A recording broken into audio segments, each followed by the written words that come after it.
Hello, hello. Hi, everybody, and happy Friday.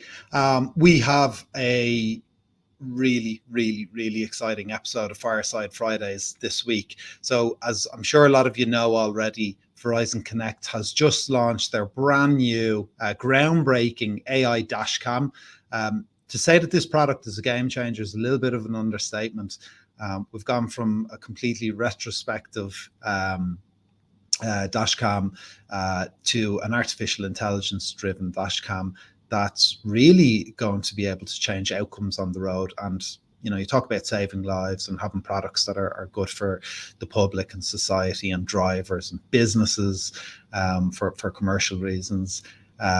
Well, this one is a little bit different. This is actually going to change the outcomes for a lot of people, save lives on the road, act as a massive training and development opportunity for businesses too. And today we've got a man by the name of Francesco Sambo, who works out of our data and video products team. Francesco is the chief scientist with Verizon Connect. So I'll bring Francesco in now. Francesco, how are you? How are things? Hello, fingers great. Thanks a lot. We are still very excited and a bit tired, Oh, but still thrilled by the launch of our new product. So, no, very well. okay. So first of all, I have to ask you about what I see in the background of the room there. Is that a gigantic banana I Yeah, see up on? it looks like it. That's actually a stone carved thing, but from this side, it Yeah. looks exactly like a banana. Yes, I Okay. realized it in other phone calls, but it's actually a bucket, a stone carved. Yeah, well, anyway, yes. So it's a beautiful stone carved sculpture Yeah, that yeah, yeah. I've reduced to looking like a banana. I'm Yeah, sorry. precisely. Yeah, no, but from this view, I mean, it's easily understandable. So, Right on. Well, greetings from Dublin. So we're over here in, for once, in sunny Dublin. But you're not coming from Dublin, so why don't you tell everybody where you're based and what okay, life is like yes. there? So I'm based in Florence. Actually, today I'm in Padua, close to Venice. I'm in my hometown, but generally I'm based in Florence, in the Florence office of Verizon Connect, which is mostly a research and development office, and Yeah. I would say with capital for research. We have a lot of talented researcher. I have to say that we have hired during the year, and it's the head of our data science team, which I'm leading. So it's a very interesting place to be, I would say, especially in this period. Yeah, and we've spoken to Alex as well in a past episode too, and yeah, research and development with a capital R. But I think, if I remember correctly, Alex also said it's my playground, and that every day he goes to work, he may as well go to a playground. And I think that's true to a certain degree, in that you guys get to, I want to say, to break the rules and invent and create over there, not just do and deliver. Yeah, I mean, we have one of the guys on the floor called you the mad scientist earlier on, by the way. So it was a compliment. Yeah, yeah, it was a compliment, honest. Yeah. But yeah, you guys. I mean, we're talking about a part of Verizon Connect over there in Florence that is, your inventors and Yeah, creators. yeah. I mean, that's the mandate, right? That we got from the company. It's there's I would say there's a lot of freedom to experiment with new things and try different ways of achieving what we have, or trying new things, experimenting with new technologies in machine learning, in data analysis, in web development. So it's no, in that sense, it's really a nice place to be. Um, and it's a playground. I tend to agree with I Alex. knew it. Of course. Yeah. So you guys love what you do. Um, I think that's true of every single human on your team, right? Everybody, you have a very specific hiring methodology. You value academics. You're closely related to the universities in the area. I know we've got huge projects going on with the likes of University of Bologna and so on, and but it's not just that thing of being tied academically. It's more like a community, right? It is. I mean, they definitely want the traits that we look into the people is definitely curiosity, right, Yeah. and willing to break what's already there, teamwork, right, because we don't want geniuses. We don't like specifically geniuses. We like team players that are able to, put together ideas to get better and larger ideas. And of Yeah. course, yes, we're very tight with academia, especially Florence, Bologna. I think during the past we have had at least 6 interns that then has stayed as junior data scientists in the team, coming from the University of Florence. We have a PhD program here, and in November, 2 new PhD are starting, and it's an industrial PhD, so they are doing their PhD, one with Bologna and the other with Florence, but as being Verizon Connect employees. So at the end of Yeah. the 3 years, they will remain Verizon Connect employees with the PhD. And so this allow us, to we have some reach, right, in terms of Yeah. what we can achieve. Yeah, yeah. The PhD program, actually, the industrial one, that's an interesting one in that it's very much so collaborative, and I think the resulting IP that comes out of it, you've got a bit of a bit of a trifecta in that the universities will benefit, Verizon Connect will benefit, but arguably society going forward will benefit as well. There's 3 pillars to that, right? Yeah, that's the idea. That's the idea. Yeah, We try to do our best, especially if you work in safety, yeah, or if you work in that kind of topics. Yeah, yeah, yeah. there are That's ways to awesome. give back.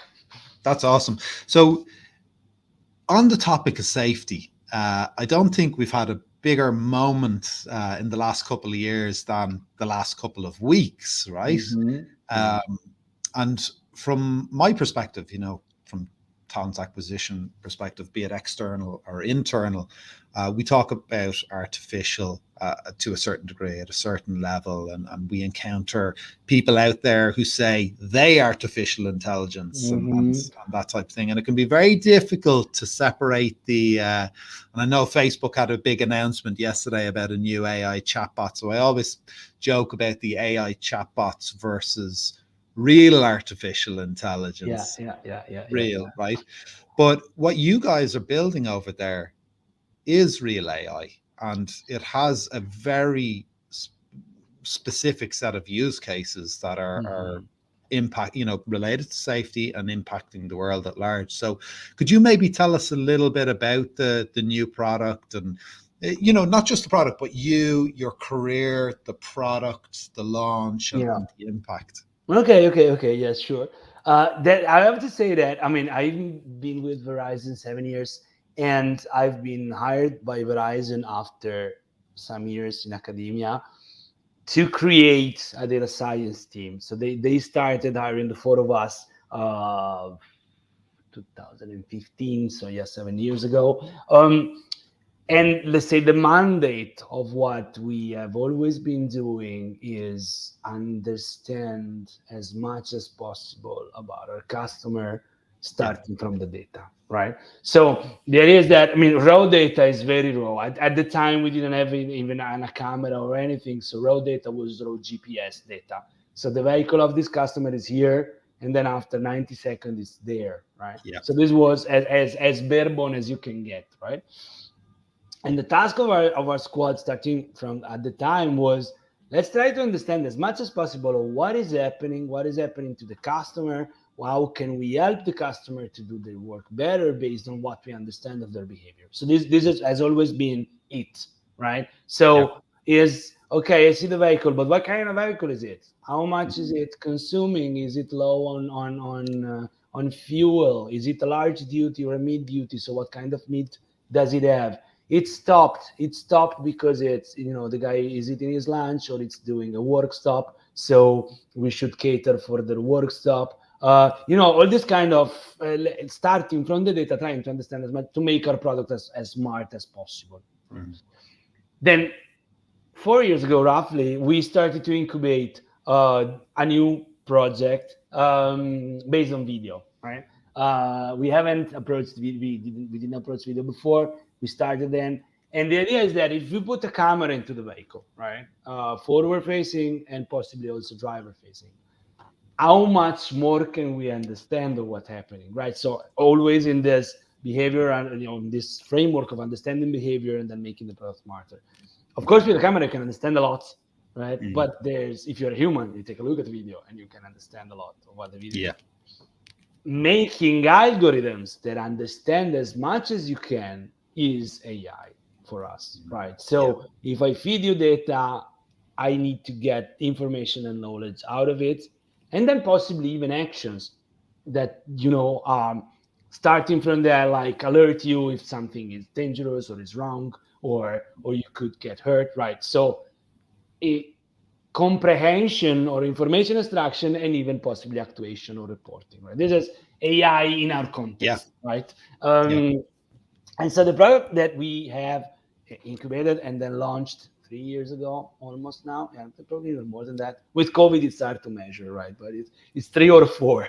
Um, it was a post hoc product. So we were mounting the camera in the vehicle, recording a video every time there was an arch event, so an arch braking or a hit. So something recorded by the accelerometer, which is a gizmo that records if there's a violent shake in every Yeah. direction. In milliseconds, right? In milliseconds, yes, exactly. And if it's severe enough, we were recording the video, sending the video on the back end, and processing the video offline, right? Then we did, for all the videos, a sort of a post hoc analysis saying, was it dangerous or not, right? Were there, and in several ways, right? Did you almost hit someone or some vehicles? Did you run a stop? Were you driving too close with the vehicle in front? But for, as much powerful this can be, it's always after the fact, right? Yes. So Yeah. the gains, Retrospective. Yeah. retrospective, exactly. So of course it's useful. With fleet management, you always have two actors. You have the driver and you have the fleet manager, right? So this was very useful for the fleet manager because they could have an idea of what was happening in their fleet, but it wasn't particularly useful for the driver, right? The driver was having the camera there without any interaction, right? Yeah. It's proof of good behavior if you want. It's liability proof if there's an accident, but you can't really be coached by a camera that doesn't talk to you, right? Yes. Yeah. Ultimately, the new camera that we launched last week, is a game changer in that we brought the AI, so the analysis of the video and of the accelerometer data and of everything that can come from the vehicle in the camera, so that the camera can be reactive straight away. So the classical example, your eyes are blinking too fast and you're starting to yawn. In 5 minutes, you will fall asleep at the wheel, right? The camera alerts you that, well, wait, wake up, or take a break, right? If you don't, if you're not fit for driving before risking an accident, take a break, right? This is the classical and the strongest life-saving thing. But there are also things like, mind the distance from the vehicle in front of you, right? Yeah. You're driving too close compared to the speed you are. And it's not necessarily your fault. You could be driving and someone cuts in front of you, but then they don't speed away. So beware. If the vehicle in front of you slams on the brake, you will hit it, right? So increase your following distance. These kind of things, you cannot do them post hoc. You need to analyze the video and straight away communicate to the driver actionable and coachable information. Yeah. Right? It's that judgment piece, isn't it? That in-flight, real-time judgment of analysis and judgments and Analysis, yes. And what I care a lot about is that it's not only bad judgment or driver over monitoring, right? yes. Yeah. It's really a tool for safety. And every time we find an application that the driver likes, we win twice, right? And for example, tiredness detection is really life saving, right? So it's not something that just annoys you. It's like having your fleet manager here that's telling you shouldn't do this, you shouldn't. No, it's really a life saving thing, right? So well, it is. I had a friend of mine lost his father. His father had been traveling across the continent, across Europe, got a boat from France to the southeast of Ireland, and was then continuing the journey and driving back up to Dublin. And it's that thing. It's a very old problem with driving for too long. You get tired. You can have those micro sleeps, and you can actually pass out at the wheel. So that's a huge problem, massive. Yeah. So yeah, no, and let's see now. This is just the start, right? Because the nice thing is that once you break the barrier and start to bring something into the car, you get the acquired taste, and you would bring more and more because there are a lot of things that you can understand.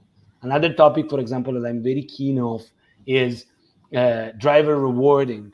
So if the situation was dangerous, it wasn't caused by the driver, and the driver did anything they could to avoid the danger. The problem. Yeah. Why not reward the driver? Actually, it's not blaming; it's rewarding. Oh, come on, you did a good job. So, are we able to make an algorithm that is able to understand, fault, responsibility, and so also reward the driver? Because possibly, right? So there are some. I mean, let's say we are along the way. We have a couple of patents on that. So and so there's interesting topics that is not just big brother eye on the driver that I'm very keen of, I would say.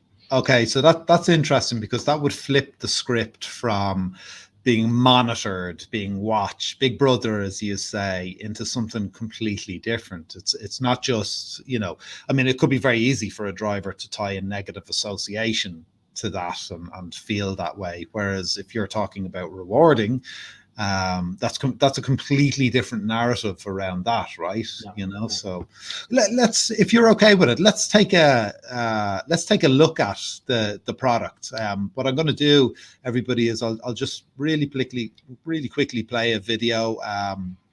It's the video from when the Dashcam launched the advertisement, but let's take a look at it and we'll come back in one moment.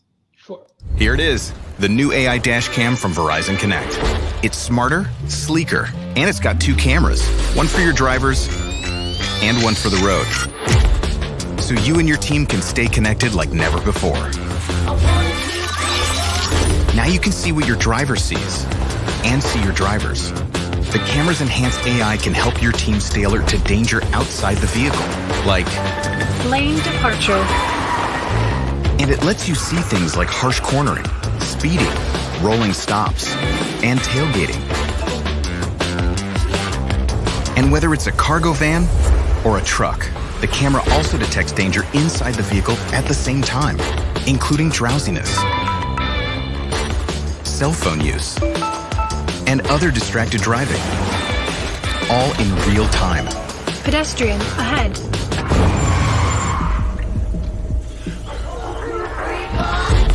And you can always stay connected from the office or on the go to provide your team with crucial feedback and reward good driving.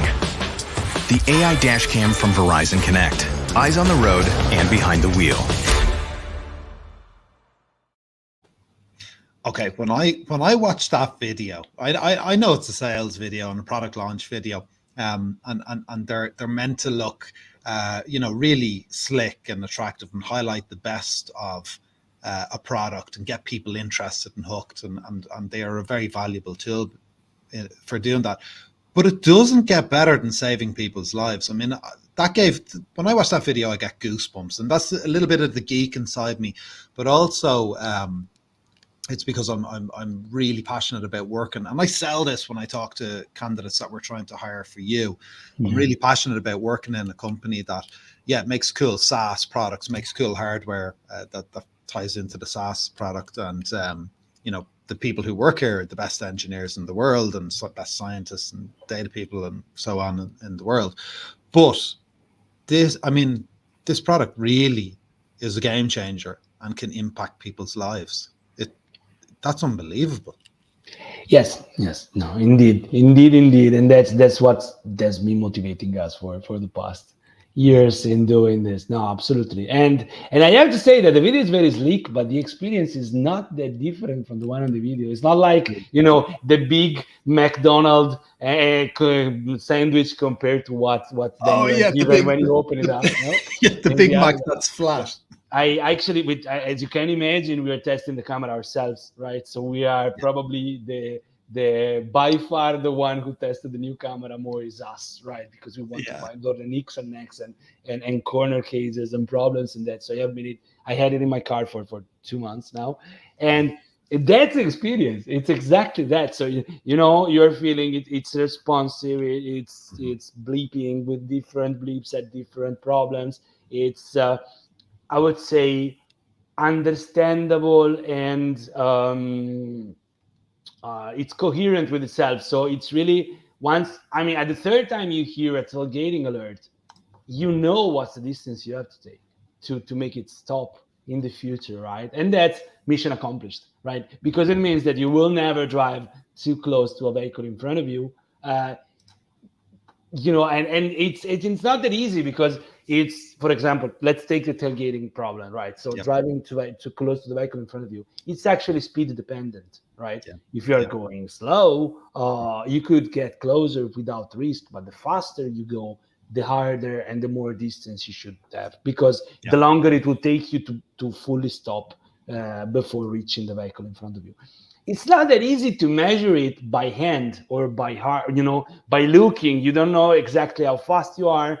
You could read it from your speed graph, but you don't necessarily have the perception of speed on the highway Mhm. that you have on a dirt road, for Yeah. example. On a dirt road, 50 kilometers per hour look 120 on the highway. So there are, and the distance is not very easy to gauge in all situations. So having a tool that does that for you, right, and sort of at the right moment tells you what a bit longer. It's not annoying. That's what and it's useful, and this is mission accomplished, right? Because if Yeah. we produce something annoying, it wouldn't have been truly useful, because people would get No, they wouldn't adopt it. They would be they would be upset by it over time, or just not want it, or not listen, or leverage it, or use it. But no, I think it's absolutely phenomenal, I have to say.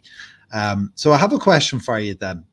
If we can get turn into geeks for a minute, and I'm thinking back to the video we just watched, the detection of a driver in their cab, or in their car, or their truck, or their fleet vehicle, and they pick up the mobile phone, because I mean it's a very human, and we're into this era now where people are mobile phone natives, right? Yeah. It wasn't like that back in my day, or your day, and a good while back. But nowadays, the mobile phone, it's not the accessory anymore. It's part of life. It's part of everyday life. So it's an extension of your arm, your mind, almost, in many respects. So it is a human thing if you get that notification to by default automatically pick it up. But we've got a product that has that cab in cab driver facing camera, that single unit, that is able to observe a driver, daytime, nighttime, to somehow detect an image, or go through process the image that it's detecting, and see that somebody has picked up a mobile phone, and therefore taken their eyes off the road and become distracted. And again, in terms of risk management, we're at a heightened level of risk now. How does that work? Oh yes. So there, as always, as often, complex systems are made of simpler pieces, that work together, right? So Yeah. the standard components of most of what we do are detection of face. If you look inside, detection of vehicle. If you look outside, so object detection, face detection, face recognition. So recognizing that there's a face, then detecting where it is. That's component number one. Then once you get where the person is and the face is, you need to understand head orientation, right? So Yes. there's another piece of algorithm that has seen an enormous amount of faces oriented in different ways with the angle told them to. So this is classical machine learning. So you start from data and labels, right? So you see my head this way, the angle is 0. This way is 45. And you have a lot of faces, of course, and as you can imagine, with a lot of ethnicities, because you want it to be resilient to whomever is driving, in a Yep. lot of lighting condition, because you want it to work during day, during night, even in infrared. right? So with a lot of infrared images where you see the face that's green, right? I don't know if you've ever seen an infrared video, but everything is verging on the greenish. Yes. It's a That, it's a black and green video, right? yeah. So you have to have seen, the algorithm needs to have seen a lot of that. Each and every one is each and every example with an example label attached. So 0 degree, 45 degree, 45 degree down, so on and so forth, right? And then the algorithm is able to learn, the machine learning algorithm is able to learn to associate an angle to the face, right? Right. So that way you have the face, I recognize the face is here, the face is looking down. Then you can have another algorithm that recognizes objects, right? Inside the cabin. Yes. There's a Yes. mobile phone. There's a mobile phone here. There's a Yeah. mobile, or it's not, or there's a cigarette, or there's a sandwich, or there's Yeah. whatever, right? Yeah. And then you combine all of this information, right? There's a mobile phone here. The head is tilted above a certain angle. This is the driver. This is the passenger, because you don't want to recognize the passenger. The passenger can use their mobile phone, right? And you don't want to alert the driver. So, you put some logic on top of the basic, let's say, ingredients, and then you have the algorithm that's resilient. Then, of course, it's a living thing, right? Because you can, you design it, you start to test it, and you realize, if there's something dangling in front of the face, sometimes it's recognized as a mobile phone. Okay, so then let's think to exclude some parts that cannot really be, because a mobile phone cannot be on top of the head. So, right? And there are this situation, and then up until you find them, you don't know of them. And this, I think, is the strength of Verizon Connect. We have so many vehicles out there and so many cameras out there that we can get most of the corner cases, right? Snow, and there's a larger variant of this video where they're showing that, yes, we have trained to snow, we have trained to rain, we are trained to, and up until you see the example, you don't think of it. I can make you an example that's great. So we were working on crash detection, right? So detecting when the vehicle hits something, okay? And we were having a vehicle doing 40 crashes a day. Then we got to look at the video. It's a snowplow. The snowplow hit the snow when they have to lift it off the board, right? So they were doing the crash, and but up until you don't see it, you don't think of it, right? Then okay, definitely for the snowplow, we have to make an exception, right? Or you have to cater for that situation, counting that the fact that it's gonna hit the snow and it's its job to do it, right? So this kind of thing knowledge of this kind of thing comes with scale, right? And that's what probably give us, the fifth gear that no one else has had in this space.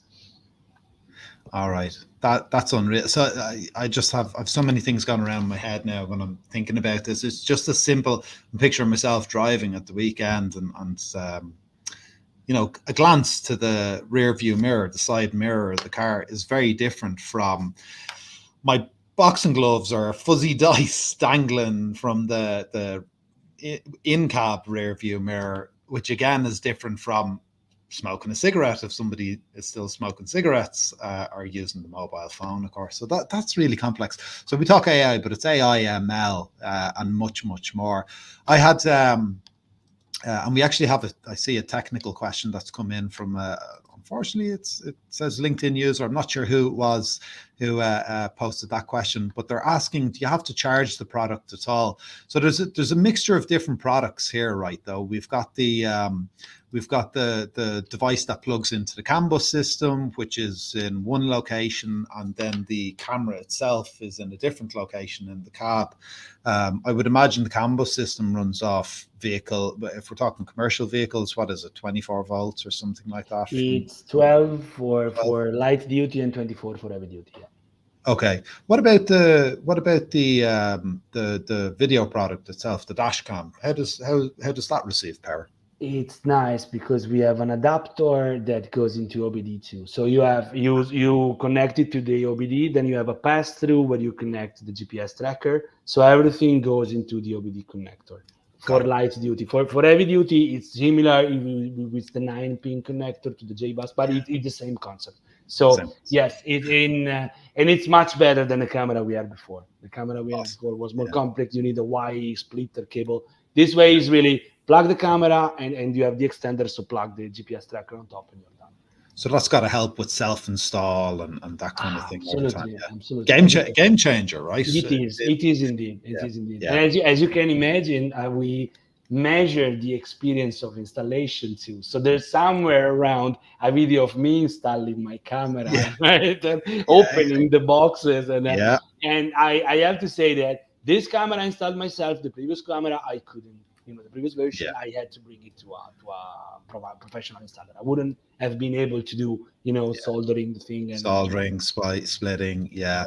I used to work in the car game years ago, and we would have wired into CAN bus systems, and it can get pretty ugly pretty quickly when And actually, Italian cars. Speaking of Italians, Italian cars used to break my heart back in the day. I used to in the car game used to do a lot around Alphas and Fiats. And a funny story for you was there was a strike when they were doing the wiring looms one year. I think it was a long time ago, but for Fiats, they had a strike while they were in the middle of production of the wiring looms. And they started out with a certain color, but the loom ended with a different color. So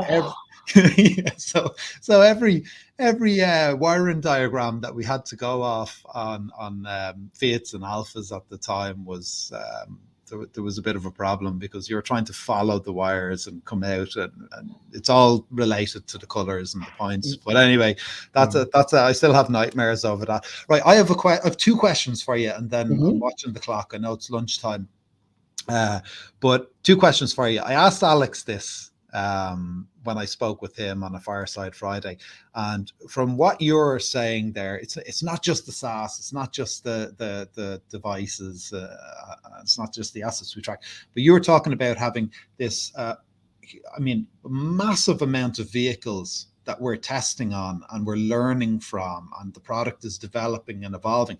The question I asked Alex, and I won't tell you his answer now, although you might remember it, but the question I asked Alex was, are we a data company? Sure. I mean, that's what we do for a living. Absolutely. I know he would have answered the same. Because he did. But no, absolutely, we are a data company. Yeah. I mean, that's. Definitely, it's probably the product we offer. Apparently doesn't look like data, but it is database. I mean, you cannot do anything without the data we do, and the fact that we don't just struggle to make the data visible to the customer, but we also use it to improve the product. It's what makes us a data company, I would say. Yeah, agreed.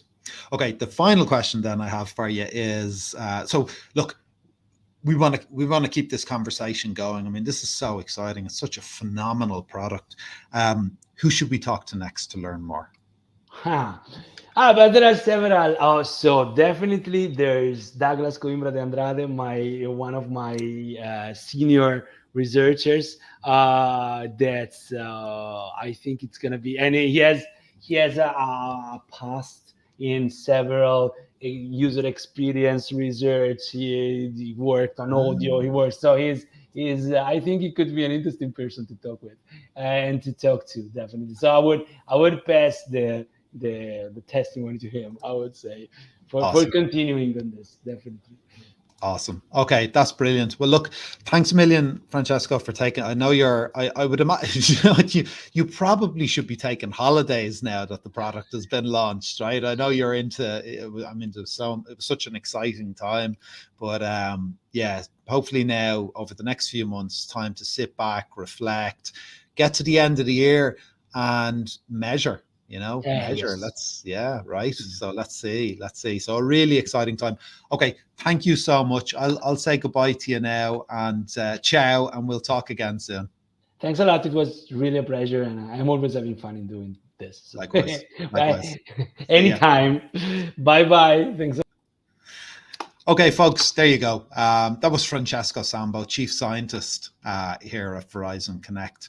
And I mean, God, if I was to summarize everything we talked about there, from machine learning through AI, academia, the team, the launch of the new product, what is AI, what is ML, the differences between smoking a cigarette and being on a mobile phone when you're driving, but all with a view to improve customer safety, education, learning, improving the outcomes for our customers and society at large.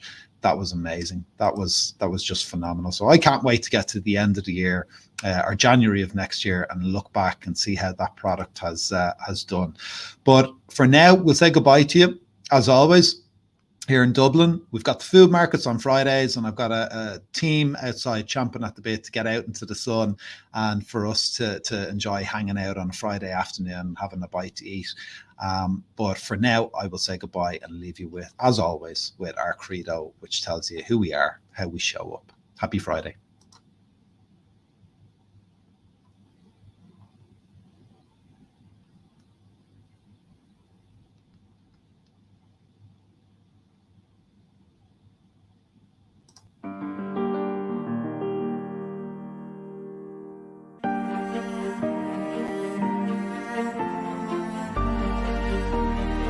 From where we work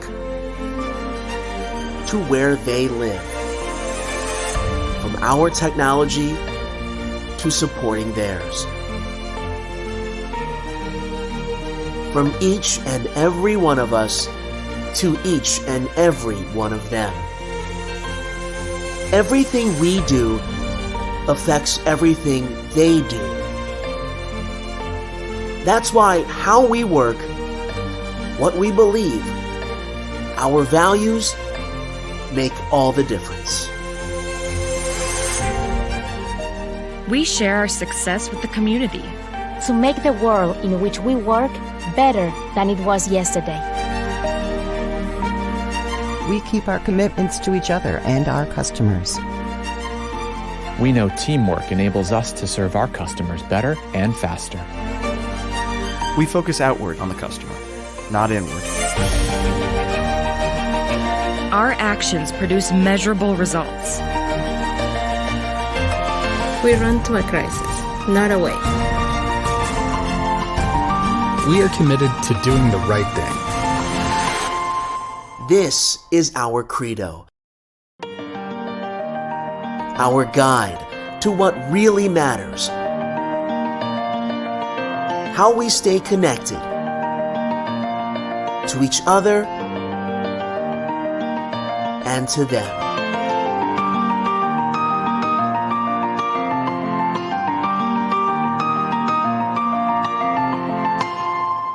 We are Verizon.